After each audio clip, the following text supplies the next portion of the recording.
আমি তো বলছি যে নির্বাচন হবে না। আমি তো বললাম যে আমার বাজিটা হচ্ছে 11 তারিখ রাতের 11টা 59 সেকেন্ড পর্যন্ত আমার বাজি আছে, নির্বাচন হচ্ছে না। কারণ জামাত যে আশা করে বসে আছে তারা ক্ষমতায় চলে যাবে, ইনুস সাহেব যে আশা করে বসে আছে জামাত বিএনপি তাকে জোট মিলকে জুলকে সরকার তারা প্রেসিডেন্ট বা প্রেসিডেন্ট বানায় রাখবে, এগুলো হিসাব মিলবে না। তার সাথে একটা বড় কথা বলি, আওয়ামী লীগকে তো আপনি এই দেশ থেকে আওয়ামী লীগের যে নেতা সমর্থক এদের তো আপনি শেষ করে দিতে পারবেন না, ব্যানিশ করে দিতে পারবেন না। তারাও তো একটা কিছু করবে। আওয়ামী লীগ ঠেকায় নাই, ঠেকাবে না। সবারই তো একটা রাজনৈতিক কৌশল আছে। আওয়ামী লীগ রাজনৈতিক কৌশল নিয়ে বসে আছে, তারপরে বিদেশি কূটনীতিকদের ব্যাপার আছে।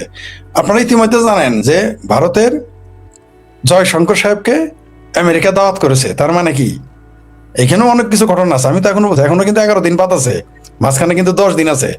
বাংলাদেশের রাজনীতির 10 দিন কিন্তু অনেক বিষয়। বরং 12 তারিখে নির্বাচন হলেও দেশ সংকটের মধ্যে, মহা সংকটের মধ্যে পড়বে, না হলেও মহা সংকটের মধ্যে দেশ পড়বে। আপনি একটা দেশের, আপনি বিএনপিকে নির্বাচনে তো নিষিদ্ধ করেনি, আওয়ামী লীগ নিষিদ্ধ করেছিল 24 সালের নির্বাচনে বা 19 সালে করেনি। জামাতকে নিষিদ্ধ করেছিল, করেনি। কোন দলকে নিষিদ্ধ করেছিল, করেনি। শুধু কি বলেছে যে তারা ভোট চুরি করেছে। এতেই যদি অপরাধ হয়ে থাকে আওয়ামী লীগের, তাহলে এখন তো আপনি ভোটে যেতে দিচ্ছেন না, এটা তো সাংবিধানিকভাবে অপরাধ। ওটা ছিল ফৌজদারি অপরাধ, অর্থাৎ আওয়ামী লীগ ভোট চুরি করেছে, এটা ফৌজদারি অপরাধ। আর এখন যেটা করতেছেন যে আওয়ামী লীগের নির্বাচন অংশ নিতে দিবেন না, আওয়ামী লীগের যারা, এমনকি আওয়ামী লীগের মধ্যে তারা স্বতন্ত্র নির্বাচন গুলো করতে দিবেন না, এটা সাংবিধানিক অপরাধ করেছেন। টোটালি এটা বিরুদ্ধ, আইন বিরুদ্ধ, সংবিধান বিরুদ্ধ। আপনি কোনো দলকে এইভাবে নিষিদ্ধ করতে পারেন না। আপনি তাকে আদালতে যেতে দিয়েছেন, হেয়ারিং করতে দিয়েছেন, দেন নাই। আপনি আওয়ামী লীগ এমনকি সরাসরি বলেছে যে স্বতন্ত্র নির্বাচন করতে দিবে না।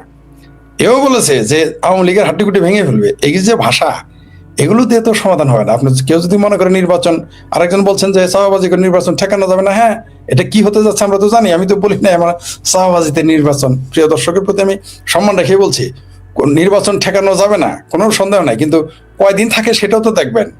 এই নির্বাচন করেও আপনি নিজেদের যারা ক্ষমতায় যাবে তারাও টিকে থাকতে পারবেন না, এটা আপনি নিশ্চিত থাকেন। পারবেন। আওয়ামী লীগ পারে নাই। আওয়ামী লীগের চাইতে জামাত শক্তিশালী না। আওয়ামী লীগের চাইতে সাংগঠনিকভাবে শক্তিশালী, আন্তর্জাতিকভাবে শক্তিশালী, কূটনৈতিকভাবে শক্তিশালী জামাত নয়, বিএনপি তো নয়ই। তাহলে এরা কেন টিকে থাকবে? যদি 2024 সালের 6 মাসেই যদি ক্ষমতা থেকে পতন করতে পারে বাংলাদেশ আওয়ামী লীগের, তাহলে 6 মাস পরেই তথাকথিত স্বাধীনতা বিরোধী জামাত জোট, ইউনূসের জোট, এদেরও এই গোলাম সরকারের পতন ঘটবে, কোনো সন্দেহ নেই। তারেক রহমান তিনি অনেক আগেই একবার বলেছিলেন যে এই গণভোটের চেয়ে পেঁয়াজের দাম নিয়ে, কৃষকদের নিয়ে চিন্তা করা গুরুত্বপূর্ণ। এরপরে বিএনপি নেতা কর্মীরা অনেকেই নায়ের পক্ষেই ছিল। বিএনপি দায়িত্বশীল নেতারাও বলেছেন যে হায়ের পক্ষে ভোট চাওয়াটা ঠিক না। বিএনপি স্থায়ী কমিটির সদস্য বলেছেন। কিন্তু তারেক রহমান নিজেই এসে আবার হায়ের পক্ষে ভোট চাইলেন। এটা কেন চেয়েছেন বলে আপনি মনে করেন? আমি তো আগেই বললাম যে বিএনপির দূরদর্শিতার এতই অভাব যে তারা নির্বাচন করতেছে। প্রথমত তারা সকল নির্বাচনে অংশগ্রহণ করতেছে, এটাই তাদের দূরদর্শিতার অভাব। আর আপনি যেটা বলেন প্রথমে নায়ের ভোটে গিয়ে এখন হ্যাঁ পক্ষে বলতেছে, এতে বোঝা গেল তার রাজনৈতিক দূরদর্শিতা নাই, মানে অভাব। প্রথমে তার নির্বাচন অংশ নেওয়াটাই দূরদর্শিতার অভাব। দ্বিতীয়, যখন তিনি প্রথমে না বলে এখন হ্যাঁ করতেছে, অথবা প্রথমে তিনি বললেন আমি বিয়ে করবো, পরে বলেন আমি বিয়ে করবো না, অথবা প্রথমে বলেন বিয়ে করবো না, পরে বলেন বিয়ে করবো, তাহলে বিষয়টা কি দাঁড়াইলো? মানে তিনি স্থিতিশীল নন। এই কারণেই তো তিনি আসার আগেই বলেছিলেন তার অনেক কিছু তার উপরে নির্ভর করে না। একটা রাজনৈতিক দলের প্রধান যদি এই কথা বলে যে তার আসা যাওয়া তার উপরে নির্ভর করে না, তাহলে তো বোঝাই যাচ্ছে তার দূরদর্শিতা না। আর আপনি যেটা বললেন যে এখানে যা লেখা আছে এটা তো ভালো, তারপর এটা তো সরকার স্বৈরাচার হয়ে যায়। যারা রাজনৈতিক দল, যে যারা এখন ক্ষমতায় আছে তারা কি? তারা তো রাজনৈতিক দলেরই কেউ না, তারাই তো মহা স্বৈরাচার হয়ে বসে আছে। তারা তো এর বড় স্বৈরাচার হয়ে বসে আছে। আওয়ামী লীগ স্বৈরাচার হয়েছিল এটা ঠেকানোর জন্য তো তারা হ্যাঁ ভোট দিচ্ছে, না ভোট দিচ্ছে। এরা তো আরো মহা স্বৈরাচার, এরা তো আরো মিথ্যুক, ধোঁকাবাজ। এরা সরকারে থেকে বলে হ্যাঁ ভোটের পক্ষে প্রচারণা চালায়। এরা তো তারেক রহমানের মতোই। এরা প্রথমে মসজিদের ইমাম, সরকারি লোক সবাই নির্বাচনের তথাকথিত হ্যাঁ ভোটের পক্ষে প্রচারণা চালাচ্ছে। আবার এই দেশের নির্বাচন কমিশনারই বলতেছে যে হ্যাঁ ভোটের পক্ষে সরকারি লোকের প্রচারণা চালানো আইনত ফৌজদারি অপরাধ। এরাও তো তারেক রহমানের সাথে আরো বড় স্বৈরাচার, মিথ্যুক, ধোঁকাবাজ। আপনি দেখেন তাদের কথার সাথে মিল আছে কিনা। স্বৈরাচার ঠেকানোর জন্য আইন করে স্বৈরাচার ঠেকাইতে পারবেন না। শেখ হাসিনার আমলে তো তত্ত্বাবধায়ক সরকার, ইন্টারিম সরকার কোনো কনসেপ্টই ছিল না। এখন কেমনে আসলো? জনতার আদালতে তো কিছুই খাটবে না। আপনি যদি এই দেশের সংবিধান বদলাইতে চান, কোথাকার কোন আলেরিয়াসকে আমেরিকা থেকে এনে আপনি যদি এই দেশের সংবিধান পাল্টাই দিতে পারেন, কোথাকার কোন ডক্টর ইউনূস আদম ব্যাপারীকে এনে আপনি এই দেশের নির্বাচনী ব্যবস্থা পাল্টাই ফেলবেন, তো এগুলো আগামীতে যে থাকবে তার গ্যারান্টি কি? আপনি যেটা বললেন স্বৈরাচার, মানুষকে গণতন্ত্রকে প্রাতিষ্ঠানিক রূপ দিলেই কেবল স্বৈরাচার রোধ করতে পারবেন। এই দেশের মানুষকে গণতান্ত্রিক শিক্ষা দিতে হবে, এই দেশের মানুষকে গণতন্ত্র চর্চা করতে দিতে হবে। আপনি আওয়ামী লীগ নিষিদ্ধ করতেছেন, ছাত্রলীগ নিষিদ্ধ করে দিয়েছেন, আর বলতেছেন বাংলাদেশে গণতন্ত্র আছে। এগুলো তো আর এক হাস্যকর ব্যাপার। আপনি নিজেই তো স্বৈরাচার বন্ধ করতে আসে। এই জন্য রবীন্দ্রনাথ বলেছেন, দুর্বলের অত্যাচার বড় অত্যাচার। শেখ হাসিনা, বিএনপি, আওয়ামী লীগ আর হলো সবলের অত্যাচার তাও সহা যায়, দুর্বলের অত্যাচার সহা যায় না। তার সর্বশেষ প্রমাণ ইউনূস, আসিফ, এই সমস্ত গ্যাংদের, জামাতি সরকারের। এরা, আপনি যেটা বলেন ভালো, আমরা তো চাই ভালো, বিরোধী দল থেকে হবে। এখন প্রশ্ন হলো, গণভোটই তো বেআইনি। আপনি বাংলাদেশের কোন আইনে গণভোটকে আপনি বৈধতা দিতে পারবেন? বাংলাদেশের কোন আইনে এটা আপনি বৈধতা দিবেন আমাকে বলেন। বাংলাদেশের একজন বিশেষজ্ঞদের আইনে বলান যে এই গণভোটের বৈধতা আছে, একজনকে দিয়ে বলান দেখি, বলে সে আইনগতভাবে প্রমাণ করতে পারবে কিনা? পারবে না। সেমনি বলতে পারবে আপনি দেখান যে এই ধারায় আছে, গণভোট করা যাবে, এই বিরুদ্ধে মামলা করে দিলেই তো শেষ। এরা যদি মনে করে যে এই মুহূর্তে এই যে 17 মাস মব সন্ত্রাস চললো, এটা স্বৈরাচারী না? এটা স্বৈরাচারী ঠেকানো গেছে? আপনারা সন্ত্রাসের মাধ্যমে এসে সন্ত্রাস ঠেকাবেন, এটা তো হাস্যকর ব্যাপার। আর এই ইউনূস সরকার, এই ওয়াকার সাহেব বিএনপির একজন সিনিয়র নেতা বলেছেন, চেয়ারপারসন উপদেষ্টা, তিনি বলেছেন যে এই ওয়াকার সাহেব কালকে ব্যারাকে চলে গেলে এই সরকার 1 মিনিট টিকবে না। এবং সত্য, টিকবে। আপনি বলেন, কেউ বলুক বুকে হাত দিয়ে যে জামাতে শফিকুর রহমান বলুক। জি জি বলেন। জি জনাব শেখ ফরিদ, আমি একটু আরেকটা প্রসঙ্গে চলে যেতে চাই। সেটা হলো, এই যে সময়টা আমাদের হাতে আছে, আমি যেটা হেডলাইন করেছি যে বিএনপি জামাত কি আসলে টক্কর হবে নাকি শেষতক নির্বাচন ভণ্ডুল হবে। এই আমার একটা অবজারভেশন দেখেন, ভারত তার কূটনীতিকদের পরিবারের সদস্যদের সরিয়ে নিয়েছে, আমেরিকা তার নাগরিকদের জন্য বিশেষ সতর্কতা জারি করেছে। তারপর ডক্টর ইউনূস সরকার বাংলাদেশের সমস্ত হসপিটাল, সরকারি বেসরকারি উপজেলা লেভেলে সব ইমার্জেন্সি রেডি রাখতে বলেছে, ডাক্তারদের স্ট্যান্ড বাই করতে বলেছে। রেলওয়েতে তারা সতর্কতা জারি করেছে। আজকে এসে পররাষ্ট্র উপদেষ্টা বলছেন বিচ্ছিন্ন সংঘাত হতে পারে। এই যে নির্বাচন ভণ্ডুল হবে কিনা, এই যে এত এত অ্যালার্মিং সতর্কতা, এগুলা কি একটা কিছু আমাদের ভাবিয়ে তুলে না? আমি তো এই জন্যই বললাম, ওই যে যিনি বললেন যে চাপাবাজিতে নির্বাচন ঠেকানো যাবে না, ভাই নির্বাচন তো ইউনূসই চায় না, নির্বাচন তো জামাতই চায় না। তারা দায় সারা গোছে, তারা কোন রকম ডিক্লেয়ার, এরাই তো নির্বাচন চাচ্ছে না। আমি তো বলি নাই যে বিএনপি নির্বাচনে যাবে না, এরাই তো নির্বাচন চাচ্ছে না। আর আপনি যেগুলো সিমটম বললেন নির্বাচনের আগে, এগুলো সিমটম মানে কি? মানে নির্বাচন নাও হতে পারে। কেউ কেউ তো মনে করতেছে, আজকে আমাকে একজন ফোন দিয়েছে যে নির্বাচন জুন মাসে হইতে পারে। তাদের মধ্যে তো টক্কর হবেই, কারণ হচ্ছে যে ক্ষমতার দ্বন্দ্বে কেউ তো কাউকে ছাড় দিবে না, ফাইনালি কেউ কাউকে ছাড় দিবে না।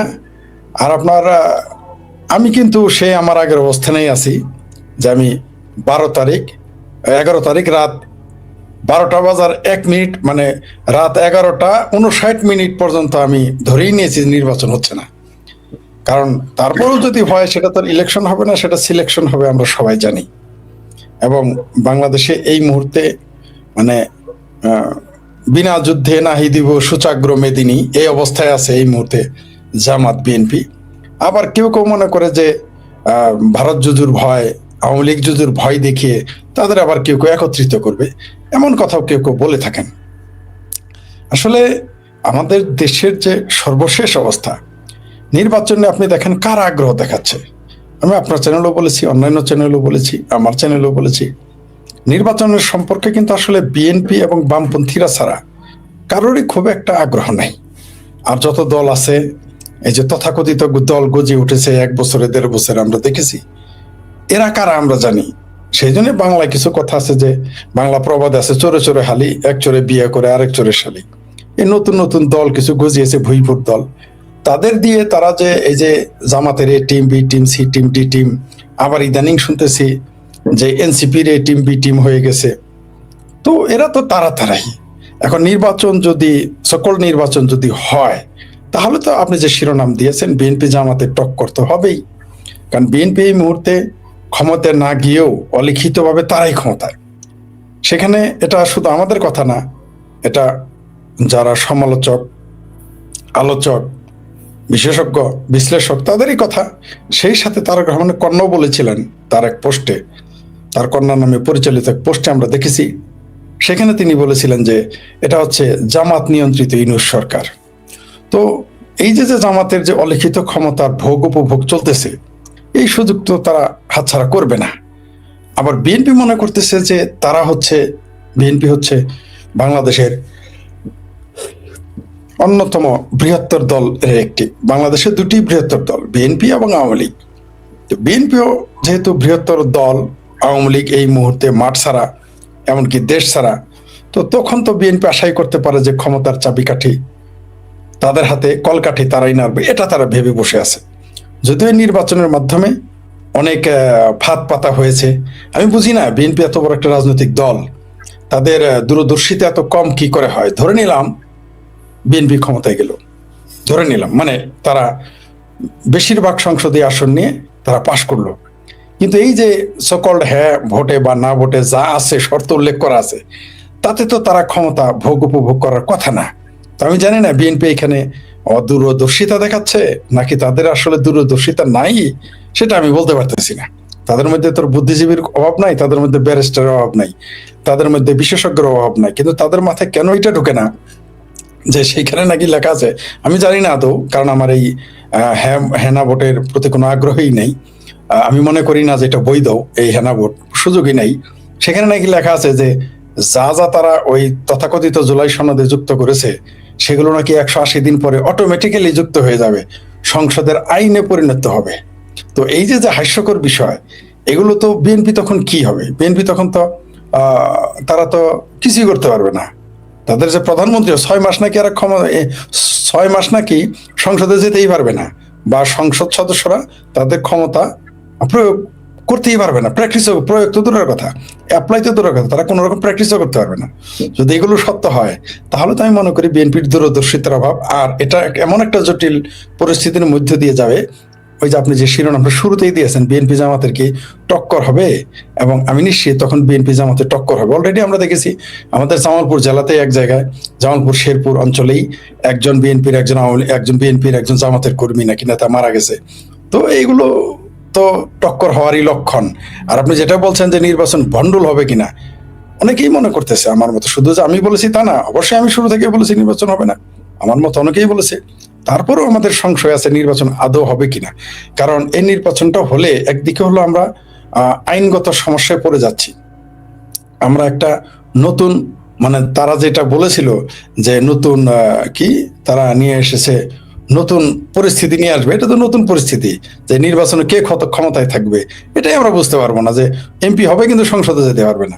তো এই যে একটা শূন্যতা, একটা মানে ভেজাল, যেটাকে আমরা বলি ভেজাইলা পরিবেশ, সেই পরিবেশে পড়ে যাবে। তো এগুলো তো আপনি সিদ্ধান্ত নিতে পারবেন না। পাশাপাশি বিএনপির তো এই ক্ষমতাকে মানে তাদের বাড়াবাতে ছাই দিতে দিবে না, কোনোভাবেই বাড়াবাতে ছাই দিতে দিবে না। তো এই কারণে সংঘর্ষ হতে পারে, টক্কর হতে পারে। আর জামাত তো নির্বাচন চাচ্ছে না, তারা তো আদৌ চাচ্ছে না, জামাত সহ তাদের যে এরা চাচ্ছে না, এই জন্য যে ক্ষমতা তারা ভোগ করতে আছে। তাদের নাকি অনেক ভালো অবস্থা, তাহলে নির্বাচন চাবে না কেন? ক্ষমতায়ও যেতে পারে। নির্বাচন তারা জামাতেরাও জানে তারা ক্ষমতায় যেতে পারবে না ইলেকশন হলে। কারণ আপনি যত যাই বলেন, সাংগঠনিক ক্ষমতা রিয়েলিটি যখন মাঠে থাকবে, যখন সংঘর্ষ শুরু হয়ে যাবে জামাতের সাথে বিএনপির, জামাত টিকতে পারবে না। তারা যদি মনে করে যে তাদের অনেক টাকা আছে, তাদের পিছনে মোল্লা মৌলবীরা আছে, তখন যদি দেখে যে বিএনপি এই জামাতের সাথে পারতেছে না, তখন বিএনপি কিন্তু আওয়ামী লীগকে সবুজ সংকেত দিবে। আর আওয়ামী লীগকে যদি সবুজ সংকেত দিয়ে দেয় বিএনপি, তাহলে তো জামাতের অস্তিত্বই থাকবে না, বিলীন হয়ে যাবে। কারণ বিএনপি যত গল্পই করুক, বিশেষজ্ঞরা, আমাদের দেশের বুদ্ধিজীবীরা, আমাদের দেশের আলোচকেরা, কলামিস্টরা, যাই বলুক আর লিখুক, বুদ্ধিজীবীরা আমাদের দেশের মাঠ সম্পর্কে খুব কমই জানে। কারণ আপনি জানেন যে লোকাল নির্বাচনে একজন মেম্বারের যে ক্ষমতা প্রয়োগ করে, সেখানে এমপি কিছু করতে পারে না। তো জামাত যখনই জোর করে প্রয়োগ করতে যাবে তখন সংঘর্ষ হবে। ধরে নিলাম জামাত সংঘর্ষে জিতে যাচ্ছে, এই পর্যায়ে চলে গেল, তখন বিএনপি তখন আওয়ামী লীগকে গ্রিন সিগন্যাল দিয়ে দিবে, নিশ্চিত থাকেন। যখন বিএনপি আওয়ামী লীগকে গ্রিন সিগন্যাল দিবে, জামাতের অস্তিত্ব থাকবে না। আর জামাত যত কিছুই বলুক, সে বিএনপির কোলে, পিঠে, কাঁধে, মাথায় ওঠার কারণেই তাকে বড় দেখা যায়। যেমন হাতির উপরে যদি আমি বসে যাই, আমাদের অনেক বড় দেখা যাবে, কিন্তু হাতি থেকে নেমে গেলে আমরা কিন্তু ওই সাধারণ আম জনতার কাতারেই চলে যাব। তো জামাতকে যদি বিএনপি কোনো কারণে পরিত্যাগ করে, যেটাকে আমার ভাষায় বাইন তালাক দেয়, তাহলে জামাতের কপালে খুব খারাপই আছে। তারা কল্পনা করতে পারবে না কি পরিস্থিতি তাদের হবে। আর আপনি যেটা বললেন জামাত ভালো অবস্থানে আছে, এগুলো প্রপাগান্ডা।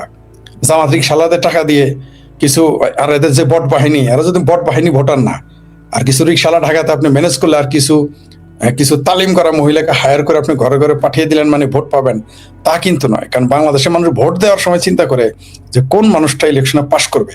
বাংলাদেশের সাধারণ মানুষ বিশ্বাসই করে না যে জামাত ক্ষমতা যাবে কখনো, এটা বিশ্বাসই করে না। আর বিএনপি এটা ছাড় দিবে না। যদি কোনোভাবে বুঝতে পারে জামাত ক্ষমতায় চলে যাচ্ছে, বা কেউ তাকে ক্ষমতায় বসাতে চাচ্ছে, বা কোনো শক্তি, কোনো দেশ, কোনো সংস্থা, কোনো দেশি বিদেশি সংস্থা তাকে ক্ষমতায় বসাতে চাচ্ছে, তখন বিএনপি অবশ্যই আওয়ামী লীগকে গ্রিন সিগন্যাল দিবে। আমি আপনাকে স্পষ্ট বলে রাখলাম আপনার চ্যানেলের মাধ্যমে, তখন দেখবেন জামাতকার আপনি হারিকেন লাগিয়ে খুঁজে পাবেন না। যদিও থাকেন এখন বার পরন্ত দেখাই যাচ্ছে, যেমন ধরেন যখন নতুন পানি আসে, বানের পানি আসে, তখন কিন্তু মনে হয় যে ছোট ছোট মাছগুলি কিন্তু বেশি লাফালাফি করে। এই যে চেলা মাছ, ঢেলা মাছ, পুঁটি মাছ, ছোট ছোট যে মাছ, এগুলো কিন্তু লাফালাফি বেশি করে। তো মনে হয় যে এরা খুব, এখানে খুব মাছ, এরা বিরাট ক্ষমতা। আসলে তা না। বানের পানির মতো যদি মনে করে এখন সুযোগ নিবে জামাত ইসলাম, এটা হবে না। অনেকে আমি জানি আমার এই কথা বলবে যে যে আমি হয়তো জামাতের সমালোচক এবং জামাত বিরোধী বলে এই কথা বলতেছি না। সাংগঠনিক ক্ষমতা আলাদা জিনিস। আপনি যদি আমাকেই কালকে ধরে নেন, আপনি আমাকে ময়মনসিংহ সদর ইলেকশন করালেন যে কোনো মার্কা নিয়ে, আমি তো টিকতে পারবো না। কারণ আমার তো সাংগঠনিক ক্ষমতা লাগবে ভাই, সাংগঠনিক দক্ষতার প্রশ্ন পড়ে। আমার তো আমার সংগঠন লাগবে। সংগঠন ছাড়া তো আপনি টিকতে পারবেন না। তারাও হয়তো ভাবতেছে যে আওয়ামী লীগ যেহেতু মাঠে নাই, তারা মাঝখান দিয়ে বের হয়ে যাবে। বিএনপি সেটা বের হইতে দেবে না, কারণ ক্ষমতার দ্বন্দ্বে কেউ কাউকে ছাড় দিবেন না। এখন একটা সম্ভাবনা আছে, সেটা হলো কোনো বিদেশি শক্তি বা তারা, বা তাদের যে মেন্টর, বা তাদের প্রভু রাষ্ট্র, বা তাদের যারা পৃষ্ঠপোষক, তারা যদি মনে করে দেখো ভারত তো ঢুকে যাবে বা আওয়ামী লীগ তো ঢুকে যাবে, তাহলে তোমরা নিজেরা মিলকে জুলকে সরকার গঠন করো, এটা হতে পারে। কিন্তু জামাত এখন মানে সংখ্যাগরিষ্ঠ ভাবে চলে যাবে ক্ষমতা, এটা আমি বিশ্বাস করি না। কারণ আমিও বাংলাদেশে বাস করি, আমিও বাংলাদেশের রাজনীতি বুঝি। জি, ফরিদে, আমার আরো প্রশ্ন আছে। তার আগে আমি একটু 2 মিনিট আমাদের দর্শকদের একটু সম্মান জানিয়ে কয়েকটা প্রশ্ন দিতে চাই। আপনার উদ্দেশ্যে একজনের একটা প্রশ্ন আছে, আমাদের নিয়মিত একজন দর্শক, তিনি ইউরো বাংলা হাট নামে একটা আইডি থেকে লিখেন। এর বাইরে আছে, বিএনপি কে জামাত শিবিরের আদম ব্যাপারী ইউনুস মুলা ধরায় দিবে লাস্টে, আর 69,000 রোহিঙ্গাদের পাসপোর্ট দিয়েছে, ছি লজ্জাজনক ঘটনা। তারপর আছে হচ্ছে আপনার বক্তব্য সহমত জানিয়েছেন জয় বাংলা একটি আইডি থেকে, জামাতের কোনো ভোট নাই। তারপর বলছেন যে নির্বাচন হবে, এটা চাপাবাজি করে বন্ধ করা যাবে না ফরিদ ভাই। জয় বাংলা আইডি থেকে লিখছেন জামাত শিবিরের কোনো ভোট নাই। একজন জি, সবশেষ শেখ ফরিদ ভাই, আপনাকে অসংখ্য ধন্যবাদ। কারণ হ্যাঁ, আপনি সবসময় প্রতিবাদ করে যাওয়ার জন্য। আপনার উদ্দেশ্যে একজন একটি প্রশ্ন করেছেন পূর্ণিয়া ভাই, এই প্রশ্নটা ফরিদ ভাইকে জিজ্ঞেস করবেন। আওয়ামী লীগ ছাড়াই নির্বাচন হচ্ছে, আওয়ামী লীগ কিছুই করবে না, ভোট বর্জন করলেই কি অবস্থার পরিবর্তন হয়ে যাবে? শেখ ফরিদ। জি, ধন্যবাদ প্রিয় দর্শক, যারা কমেন্টস করেছেন তাদের সকলকেই ধন্যবাদ, এবং তাদের মতের সাথে দ্বিমত থাকতে পারে, একমত মতের প্রতি শ্রদ্ধা আছে, আমার থাকতেই হবে। আমি একজন গার্মেন্টস কর্মী, জামাতের ভোট নাই একজন লিখেছেন। আচ্ছা, আপনাকে ওই প্রশ্নের উত্তর, যে আওয়ামী লীগ যে করে থাকলো নির্বাচন বর্জন করবে, তাতেই কি সব সমস্যার সমাধান হয়ে যাবে? সমস্যার সমাধান হবে না। যারা নির্বাচনে যাচ্ছে তাদের জন্য সমস্যা প্রকট হবে। আওয়ামী লীগ নির্বাচনে যায় না, এতে সমাধান হবে না। নির্বাচনে গেলেও সমাধান হবে না। নির্বাচনে গেলেই কি সমাধান হবে? নির্বাচন তো যেতেই দিবে না। আওয়ামী লীগ তো রেডি নির্বাচনে যেতে, আওয়ামী লীগ তো তৈরি। কালকে যদি এই সরকার বলে, এই সকল সরকার বলে ইলেকশন আওয়ামী লীগ যুক্ত হতে পারবে, ইলেকশন করবে। আমি তো ইলেকশন করতে চেয়েছিলাম, আমি তো ইলেকশন করতে, ইলেকশন কেন করবে না? আওয়ামী লীগ তো নির্বাচনমুখী দল, তাকে তো ইলেকশন করতে দেওয়া হচ্ছে না। সেই জন্যই তো জটিলতার মধ্যে পড়বে। যদি তারা মনে করে যে আওয়ামী লীগকে নির্বাচনের বাইরে রেখেছি, নির্বাচন করেছি, তো এর সাথে তো 9 বছর ছিল, তারপরে অন্যান্য সময় নির্বাচন হয়ে গেছে, সেই সময় আর এই সময় এক না, সেই সময় আর এই সময় এক না। আওয়ামী লীগ তখন যে সাংগঠনিক তার যোগ্যতা, তার দক্ষতা ছিল, তার যে গ্রহণযোগ্যতা ছিল, সেইটা আর এখন বহুত পার্থক্য আছে। আওয়ামী লীগ তখনকার চাইতে এখনকার আওয়ামী লীগ পৃথক। সমস্যা প্রকট হবে, সমাধান হবে না।